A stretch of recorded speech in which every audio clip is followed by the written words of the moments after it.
Hi, I'm Becca Falborn, your host and executive producer at Lime Studios NYC, and this is Mill Talk, the podcast exploring trends, big ideas, and creative works that relate to advertising, production, and the digital arts.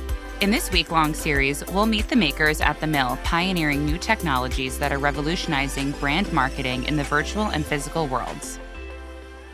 Our final Meet the Makers episode features Mill Strategy Director Anna Fogg and Associate Strategist Min-Wei. With 15 years of experience under her belt, Anna works with clients to define creative strategies that utilize the cross-discipline skills of the Mill Studio across technology, brand storytelling, and design to respond to ever-evolving brand and marketing challenges.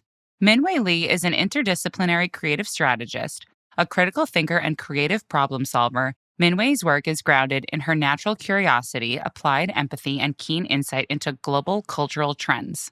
During our discussion with Anna and Min-Wei, we'll examine immersive experiences from a strategic point of view, ways to build authentic bonds between brands and consumers, and effective creative tech usage approaches in experiential marketing. Good morning, ladies, and welcome to Mill Talk. We're very excited to have you today. It's very lovely to be here. Awesome. So I'd love to start by giving our listeners a little insight on the both of you. Let's start with you, Anna. How did you get started in the business and get to where you are now? I'm very old, so I'm not sure how long we have. But I started straight out of university, not with a degree in media and communications, doing what I could to get access to any industry, and then started in a marketing and events company back before kind of even digital existed. Back then, digital was called new media. And I was pretty interested in that. So I worked there for about three years. I remember actually, I worked for MasterCard actually back then. So it was big consumer events, so a lot of their sponsorship work. And I always was fascinated about kind of the new and the next. So I remember saying around one of our events, there's this thing called Twitter. We should use it because so we can contact one another and be a really good way. And it was like 7 people on Twitter at that point, and they were like, "No, we just need to use mobile phones and we'll talk to each other." So I started off there. Always was fascinated by kind of new technology, new digital media. I went out into the wilderness a little bit after that. I worked in a production role as a runner.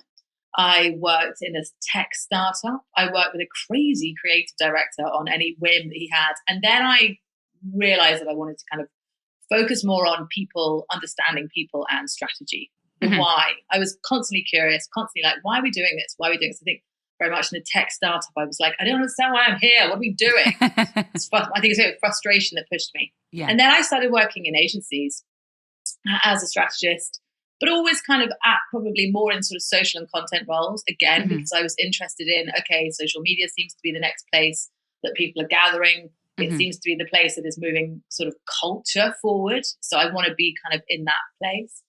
And then that was, so sort of 3 years and then more like 5 years and then sort of 3-4 years in agencies and strategy roles, but then also met some interesting thinkers in and around experience design, really like that. And then my sort of most recent role before the Mill was within an agency in the UK called VCCP. And a colleague there had moved to the Mill and sort of said, there's this opportunity at the Mill.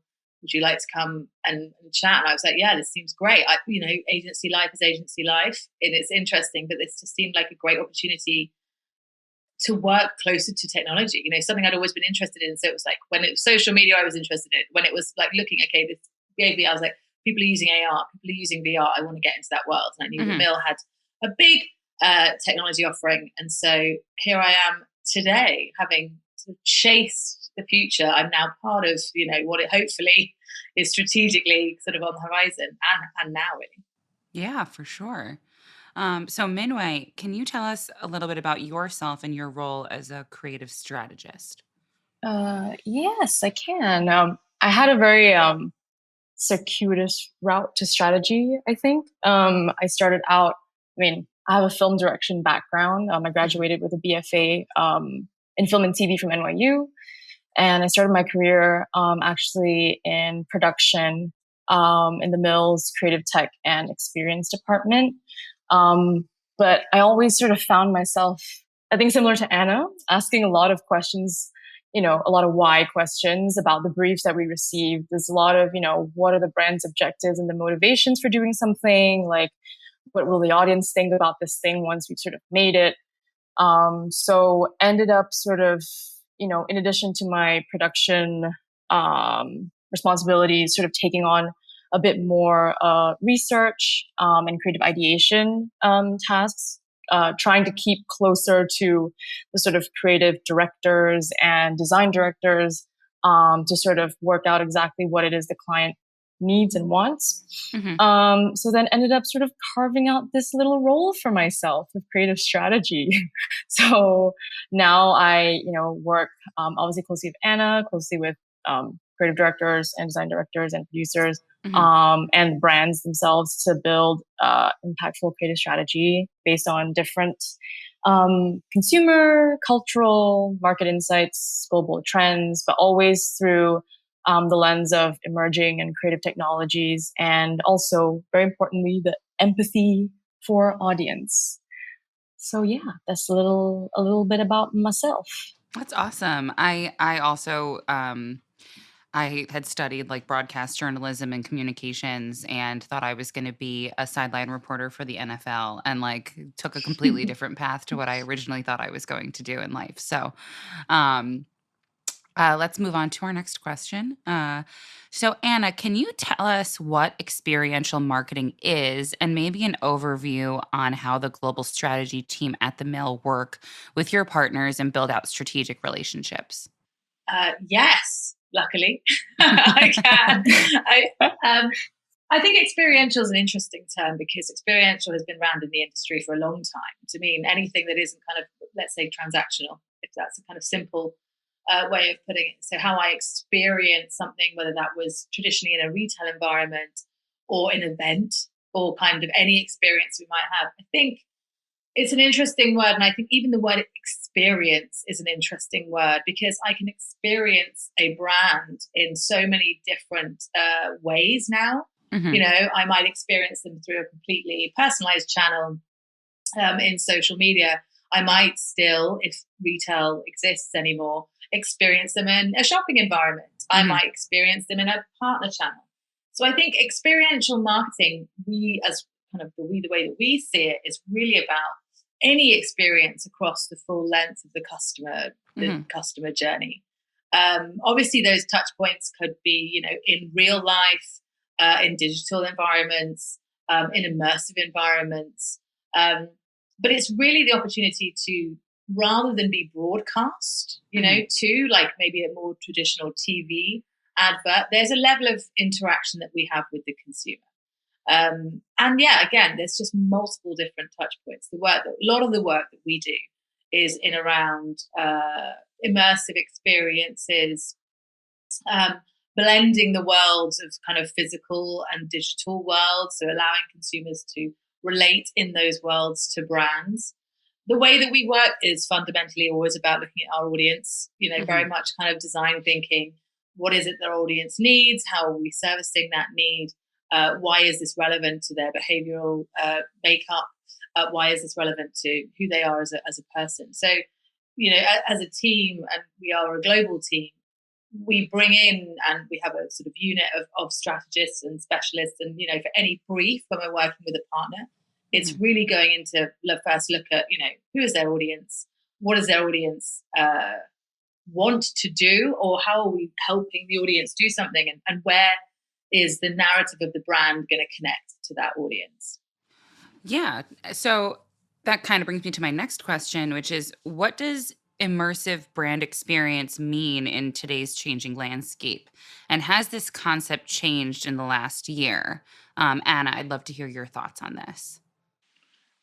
Yeah, I mean, I think, when we think about sort of different technologies that we're using that go beyond, again, that sort of one to many, let's say, broadcast medium, immersive, we kind of tend to think of immediately something like a VR universe or, a sort of virtual universe. But I think the change that we've seen, over the last year is these are multi kind of dimensional worlds in which we are immersing, audiences in. Mm-hmm. Even the experience that I might have with my, smartphone, there's a level of immersion that I am in control of in that environment, and I'm not wearing, a sort of any tech, any hardware.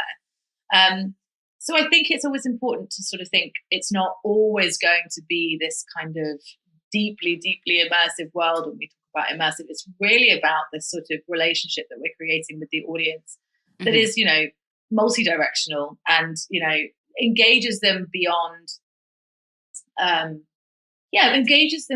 sort of telling them, but invites them into a conversation, invites them into share in a situation with us. And I think that has certainly changed. I mean, I don't know if it's changed in our day-to-day for the better. I'm not thinking that this is a good way of working, always working remotely, but we're working in a virtual environment now. This is an immersive environment. Yeah. It means, it is an environment that we are all in the same place and then not in the same place. So if you think about it like that, teams, our day-to-day is immersive. And, we've seen that, right? We've seen so many people rush to make immersive events better, make, working day-to-day a better environment. Mm-hmm. It has changed. I think it's also, there's a desire for it to maybe rebalance as well as and have some human touch again in some way, because, sitting behind a desk and sitting behind a screen, whatever that means, people don't want to be doing all day long. So it has changed, but I reckon we'll see a kind of like pendulum swing maybe back to another side, sort of say, hey, do you remember those things? Other people? Let's do a bit more of that. Yeah, totally. So Min-Wei, you recently worked on a project for a show that I'm a huge fan of, which is HBO's Lovecraft Sanctum. The show was so powerful with vast emotive themes and storytelling, and your team was able to create a project that stayed true to the source material. I'm using Sanctum as a reference, but how do you suggest brands make sure they empathize with consumers when creating authentic experiences? Well, I think first and foremost, understanding your audience and their needs is key. So with Lovecraft Country, I think we were so privileged to work with such amazing source material. It was a joy to sort of pick apart the various thematic layers of the show and identify potential audiences with whom these themes would resonate. And I think a big part of that process was building really robust user personas. And that was a very helpful exercise to help make these audiences more real to us. And as we developed the creative concepts for Sanctum, I think it's also really important to understand audiences' relationship with the brand or the product. So, for an entertainment property like Lovecraft Country and a premium entertainment brand like HBO, audiences have a certain, expectation of high-end quality entertainment that is thoughtful, nuanced, and culturally relevant. So I think we needed to ensure that we met those expectations in the type of original programming that we were developing, and also maintain that premium visual fidelity of the show's art direction and visual effects that made it so incredible to experience. And I think the last thing I'll say is, if brands are able to connect the sort of implications of broader cultural shifts that might be affecting their audiences in some way, and sort of thoughtfully bring those elements into the work, then I think the work will really sing for that audience, because you've made it real and relevant to them. So I think for Lovecraft Country, not only did this mean providing a moment of escapism for everybody who's cooped up in their homes because of COVID.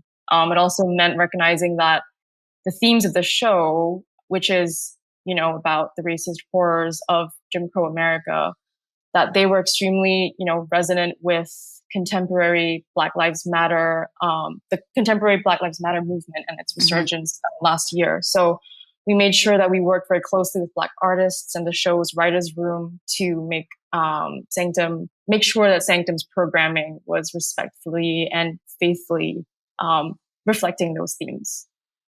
Yeah. And so since we're already on Lovecraft Sanctum and the project having a huge VR component, Min-Wei, how can we democratize virtual events and make them more readily accessible to the general public?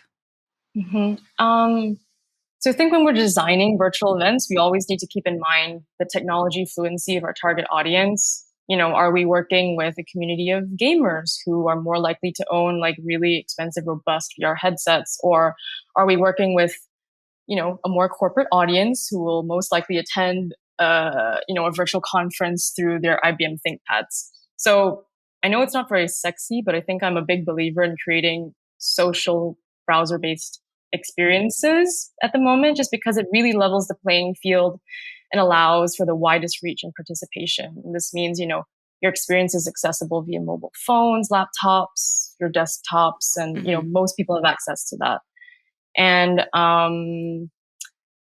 and I think for Lovecraft Country, because we wanted to make the VIP in headset experience more accessible to the rest of the fandom, we opted to live stream each event on YouTube, and to make everybody feel like they were part of this amazing sort of immersive and interactive experience. We also included an interactive component to the YouTube live stream, so we had people answering puzzles through the little comment section. And, when someone got the answer right, it triggered the whole feed visual experience for everybody. So, made the live stream experience feel more participatory and exciting. Yeah, definitely. And I truly cannot say enough about how obsessed I am with the show and everything that involves Lovecraft. I've been like ranting about it to everyone who will listen. Anytime anyone's like, what show should I watch? I'm like, Lovecraft. I know. It's an occupational hazard now for me as well. So, Min-Wei, since you have the background in creative tech, I'd like to pose this question to you.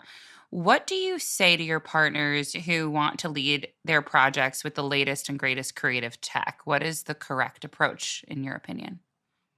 So, I think that, wanting to lead with the latest and greatest is always, exciting, because that's, what's on the top of everybody's mind. I think we need to make sure we're not overcome by what some of us like to call shiny object syndrome.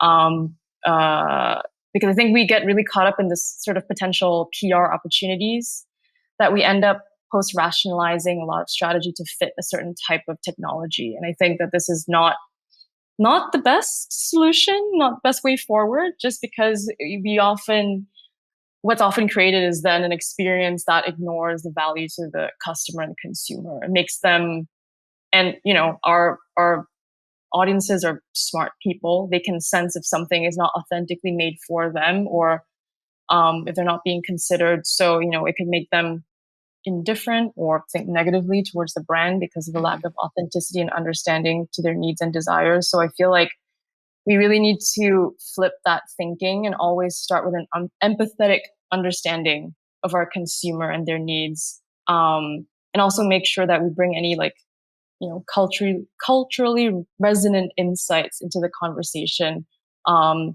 Anything that's speaking to what's happening right now in the world, and whatever is the best tech that, fits and supports those two things is the best tech to use in that case. Yeah.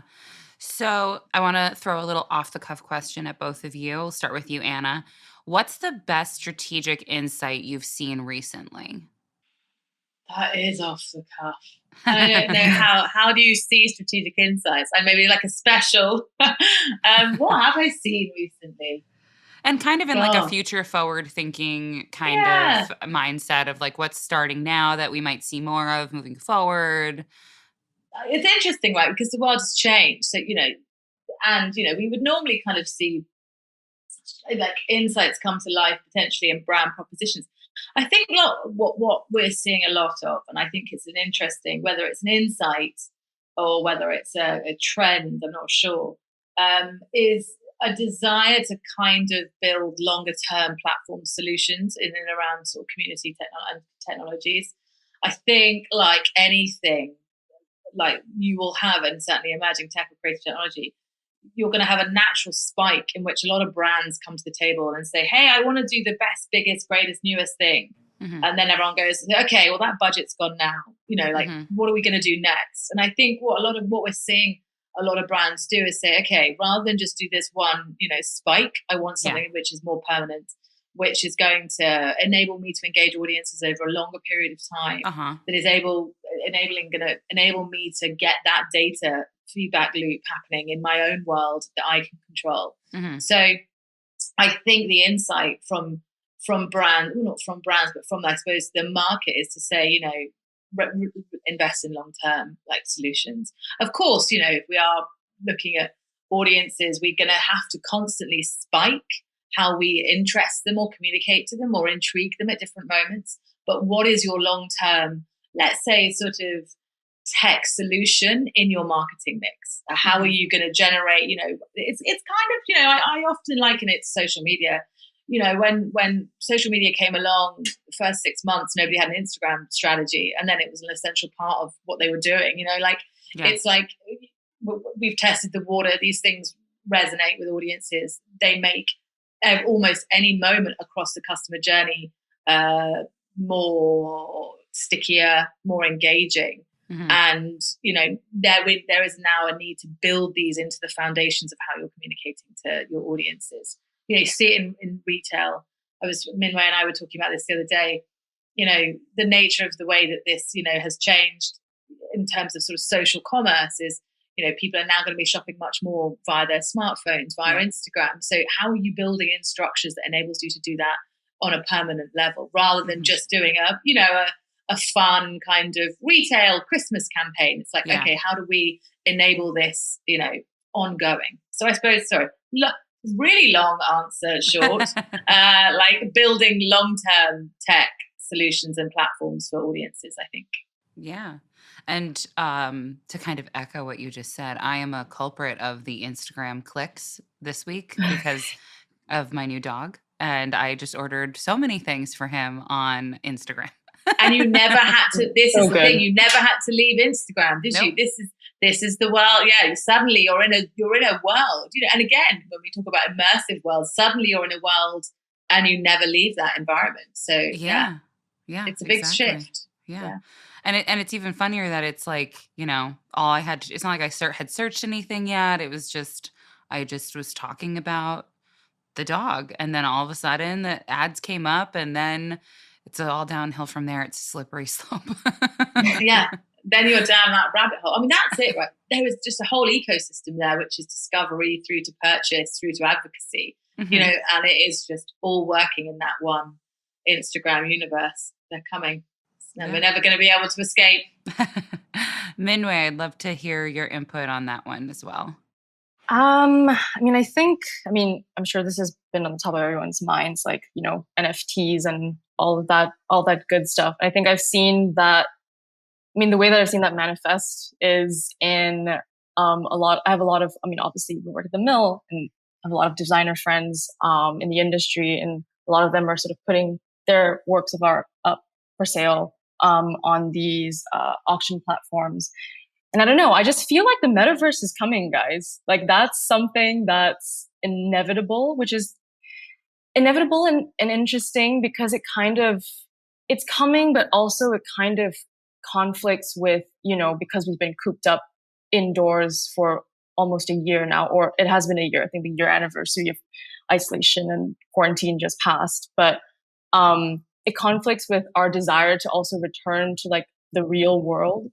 But yeah, I don't know. I feel like the trend of people wanting to sort of escape into the digital and own things in that space and create, their virtual selves in that realm, that's only going to become easier and easier to do and more robust in the systems that we're going to be using.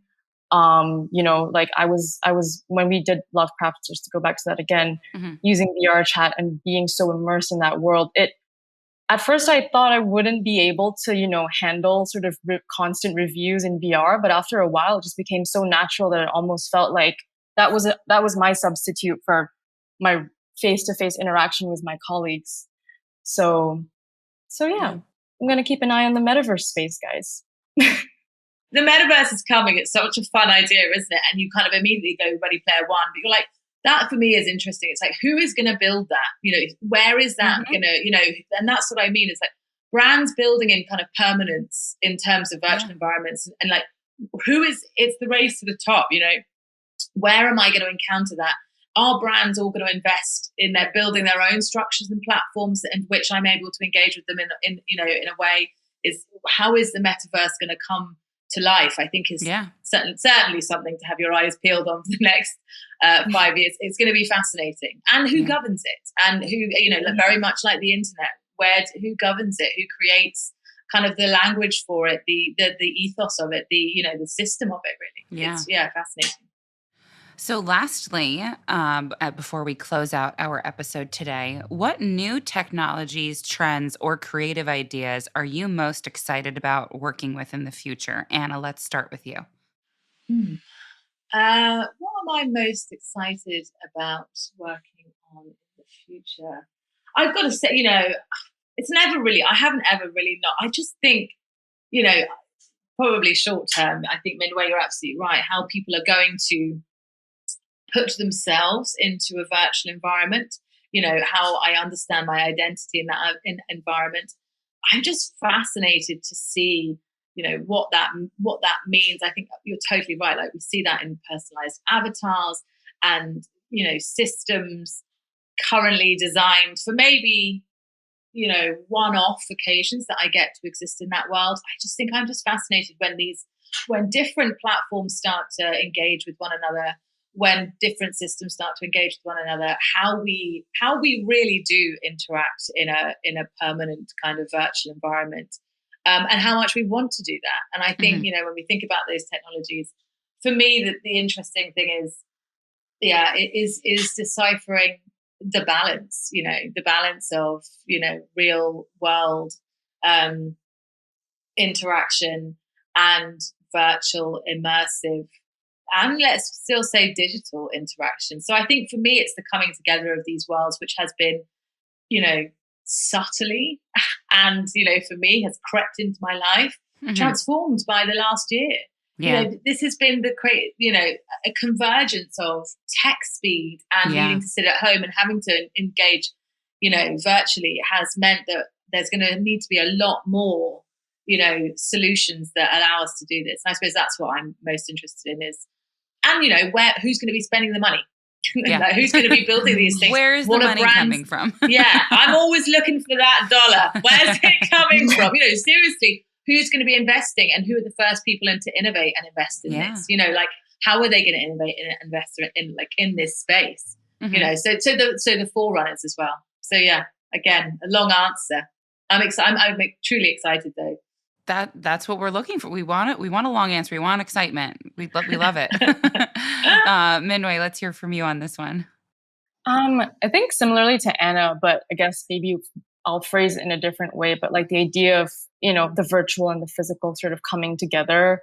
I know it doesn't sound very sexy, but I'm very excited to see like the practical applications of 5G come to life in the next few years, especially when it comes to persistent augmented reality experiences. So like, the idea that you could walk outside and share a kind of AR experience with someone who's also like in your same vicinity, just because you are in the same location. I don't know. And I think like, what Google is doing with their Google Cloud Anchors is really exciting. And there's just huge potential to create, value for consumers and for audiences through like layered contextual AR data, and also, just shared AR experiences like gaming. And, we've seen the sort of precursor to that was kind of Pokemon Go. But, this is like I'm really excited to see like what's next past that. And it's really exciting. It is. The future is upon us. And like you said, Anna, this past year has been such a, almost like a race to see who develops what first and what's going to happen next. And it's we're also all just kind of consuming it from home or have been consuming it from home. So everyone's like extra in tune to it and very cognizant of what's happening and what's developing and literally immediately consuming it once it's available to them. So I just wanted to thank you ladies again for being on with us today and taking some time out to shed some insight on all these extremely innovative and exciting advancements that are happening in our industry. A pleasure. Of course. Thank you so much. So nice to talk to you. Amazing. Yeah, great chatting, Becca. Thanks everybody for listening to today's episode. You can learn more about Mill Talk by following the Mill via @MillChannel across platforms. You can also learn more about Lime Studios via @limestudios.tv on Instagram, Facebook, and LinkedIn. Don't forget to search the hashtag Mill Talk to stay in the know on series topics and guests. We'll see you next time.